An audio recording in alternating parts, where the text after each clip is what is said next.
Hello, everyone. It's Steve with Aptera Owners Club. A few days ago, Steve Fambro had an interview with Techstination, and I'll link the full interview below in the description so you can check it out. But I just wanted to hit some highlights and discuss some of the more interesting parts of the interview together.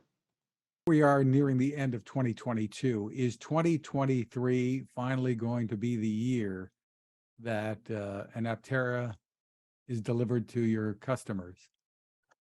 Everything is lining up for that. Obviously, there's the market, there's fundraising, and making sure we keep that on schedule. But as long as we keep on the fundraising schedule, then there should be no problem doing that. The vehicle, if we maintain the schedule, the vehicle will begin being built next year. So Okay, so Steve sounds very optimistic, but he very clearly says that if the fundraising schedule stays on schedule, it'll happen next year. So it seems like that it is very funding dependent, whether it happens next year or not. Um, and he seems confident and optimistic that they will hit their fundraising schedule. But fundraising is something that is not predictable. You can't always guarantee that you'll get a certain amount of funding.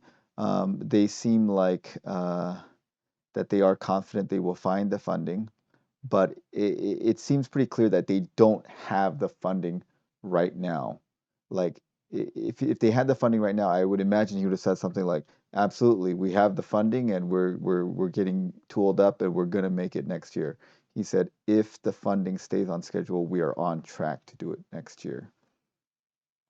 That we had no idea that we would pre-sell 37,000 vehicles, and so now we have to build them. Now we have to fulfill the demand.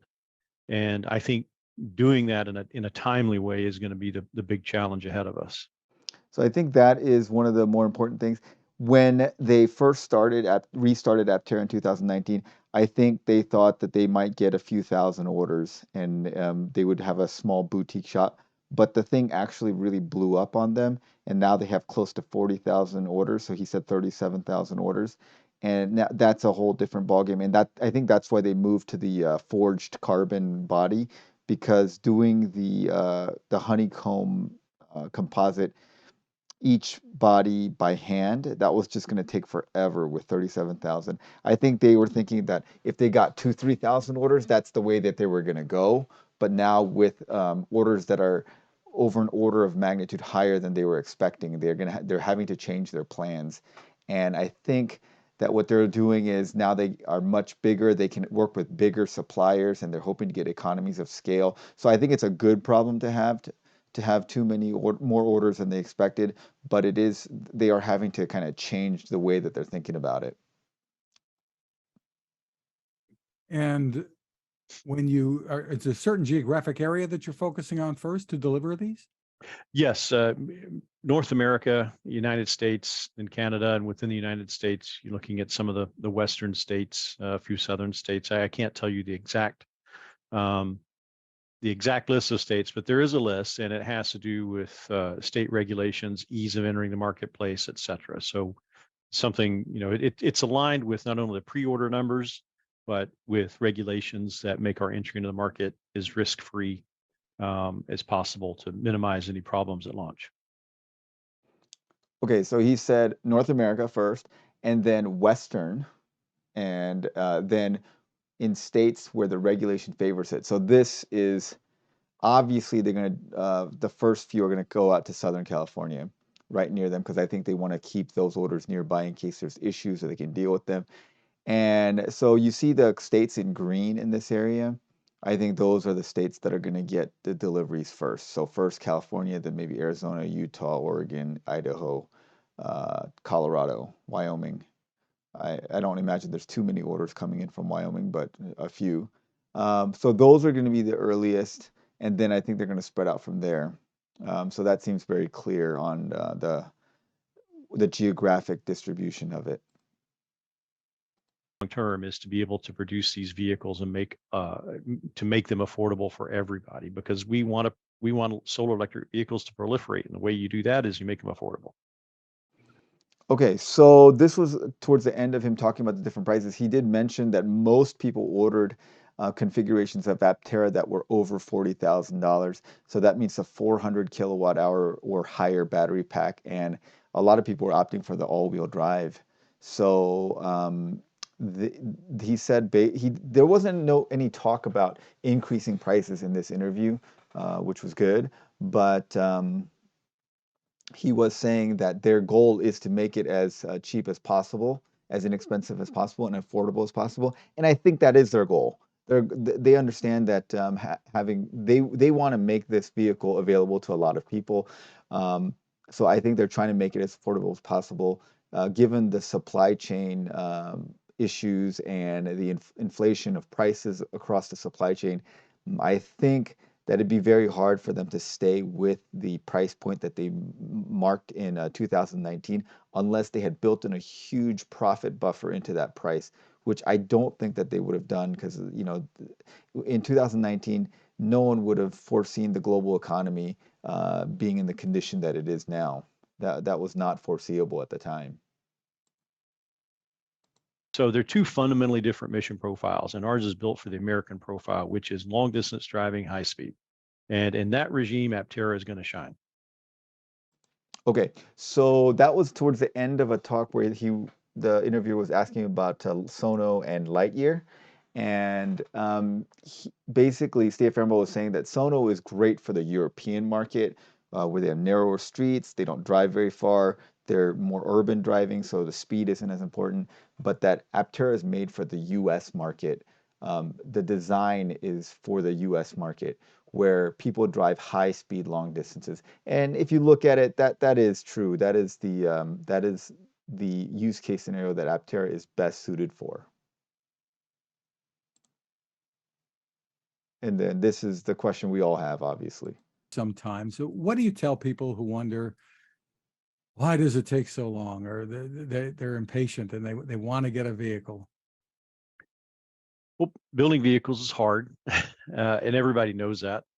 I think when you look at what we will have spent in terms of dollars and time, um, we will have produced a road vehicle, a very safe road vehicle with airbags, with good crash safety, with great performance and reliability. We will have designed and brought that vehicle to market for a fraction of the cost of any comparable vehicle out there. And there's a lot of reasons why that is. That's maybe uh, the focus of a different podcast or different interview. But I think when you look at the big picture, Aptera compared to everyone else, we will have spent a tenth or less in terms of money and a fraction of the time. It's really been, I would say it's 3 years since we restarted the company, but a large part of that first year was just me and Chris, and me part-time and Chris full-time. So, once we had funding and once we started hiring up, it's been only 2 years. And the vehicle is 95% complete in terms of design release. Some things are 100%, but I mean, like in total, there's still brackets and some small things that have to be ironed out, but it's it's it's at the point almost of 100% design completion. It will be by the end of the year, and we will have done so in less than 2 years and less than $100 million. That's amazing. All right. So it's very clear now that there is no physical Delta being produced this year. Steve Fambro is saying that design completion will be by the end of this year. So Delta design completion will be by the end of this year. And I think he's using automobiles as the comparable vehicle. So if you look at like Lucid and Rivian, so look at Lucid. They started their first fundraising round in 2009.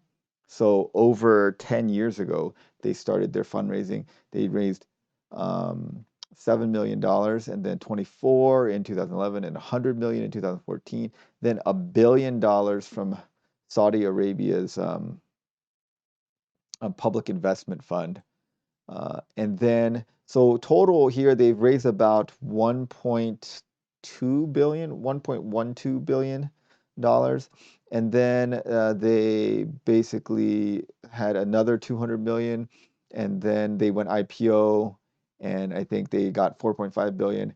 And then that's somewhere around here is when they started delivering towards the end of 2021 is when they delivered their first car. So they are about $5 billion into it before they delivered their first vehicle. So $5 billion and about 10, 12 years before they delivered their first vehicle. And then if you look at Rivian, so they started fundraising in 2011. The first three rounds were debt financing, so 250,000 at first, then a million, then 200 million, then 700 million came from Amazon, then 500 million from Ford, 350 from Cox, and then 1.3 billion from a T. Rowe Price-led fundraising round. So if you look at this total, here's a billion here. If you add this, another bit, so about 3 billion into here. Um, and then another 2.5 billion. So we're looking at 5.5 billion. And then this is maybe $8 billion so far here, and then another 2.5, so about 10 billion. So they were about $10 billion into it before they delivered their first car. So about 10 years and $10 billion into into fundraising before they delivered their car. So you know that comparatively, uh, Aptera has raised. If you look at this, they started their venture round in 2019. This is their first iteration of Aptera, so you know this is before they liquidated, and then they go to 2019. This was when they restarted the company, so they raised about $500,000 through the WeFunder rounds. Then 4 billion. This is Sandy Munro as one of the major investors in the 4 million round, and then there's a 40 million round, and then there's the current fundraising round, which I'm guessing they raised another 30, 40 million, and we don't have the exact numbers on that yet, but they've done everything in under $100 million, and they're about 2 years into it. So that's true. Now I couldn't find information on Arcimoto or Solo, which would be kind of a more similar vehicle to Aptera, because I mean Rivian and Lucid are basically full automotive things, vehicles that need to pass all the different regulations. And so development of those vehicles and manufacturers is obviously going to be much more expensive. But the differences are quite stark. $10 billion to less than $100 million, that is a factor of 100 difference. And Lucid being about 5, 6 billion, 6, 7 billion into it before they delivered is also close to 2 orders of magnitude higher than Aptera. So that's what he was talking about. And if they do get it to market next year, um, with this amount of money, it will be quite an accomplishment. They ran a very, very lean operation relatively.